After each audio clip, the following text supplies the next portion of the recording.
Teman-teman, kalian tahu nggak sih gimana caranya platform media sosial seperti Facebook, TikTok, Twitter, dan Instagram dalam kontribusinya terhadap kampanye politik? Yuk kita bahas satu-satu di video kali ini. Tapi sebelumnya jangan lupa untuk like, comment, share, dan subscribe ya. Yang pertama adalah Facebook. Facebook merupakan salah satu platform media sosial paling strategis dalam kampanye politik. Bagaimana tidak, Facebook mampu menargetkan pemilih berdasarkan data demografis, perilaku, dan minat pemilih. Dengan 174,3 juta pengguna aktif di Indonesia, Facebook menjadi alat yang efektif dalam menjangkau audiens yang luas. Fitur iklan berbayar yang dimiliki Facebook memungkinkan politisi menyampaikan pesan kepada audiens yang lebih spesifik, berdasarkan faktor usia, minat, lokasi geografis, bahkan berdasarkan perilaku online mereka. Meskipun pada tahun 2024, keberadaannya kurang populer di kalangan anak muda, Facebook tetap menjadi salah satu alat yang digunakan oleh para politisi dalam menjangkau pemilih.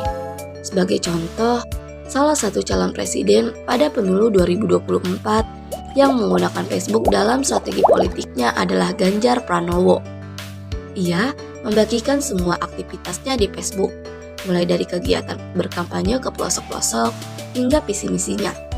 Selain iklan berbayar, Facebook juga digunakan sebagai sarana untuk memobilisasi pendukung dan relawan kampanye. Fitur grup dan fanpage di Facebook mampu membuat politisi menciptakan ruang diskusi publik yang interaktif serta menciptakan kedekatan dan keterlibatan yang tinggi di antara para pemilih. Yang kedua adalah TikTok. TikTok merupakan salah satu platform yang populer di kalangan anak muda. Platform yang dikenal sebagai tempat berbagi video pendek dengan konten yang menarik dan menghibur ini telah menjadi alat yang paling penting dalam strategi kampanye politik untuk menjangkau pemilih muda. Karena di Indonesia, sebagian besar pengguna TikTok berasal dari generasi milenial dan Gen Z, yang menjadikan platform ini sangat strategis untuk menjangkau pemilih di usia tersebut. TikTok memainkan peran penting dalam kampanye pemilu tahun 2024. Salah satu kandidat calon presiden yang memanfaatkan TikTok sebagai strategi politik mereka adalah Anies Baswedan.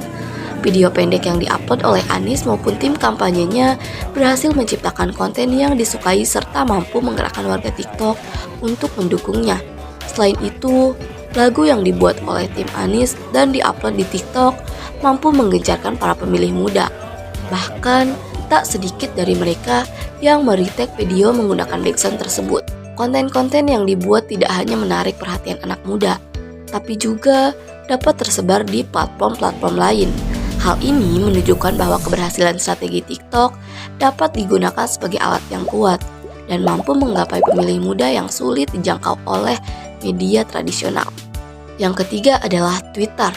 Twitter merupakan platform yang ideal dalam menyampaikan pesan-pesan secara singkat.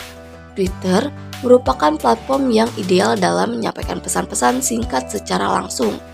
Di Indonesia, politisi memanfaatkan Twitter sebagai tempat untuk merespon isu-isu politik dan terlibat dalam diskusi publik. Platform ini sangat memungkinkan politisi dalam tim kampanye untuk menciptakan narasi yang berkembang secara real time, terutama dalam respon berita terkini atau isu-isu yang sedang tren.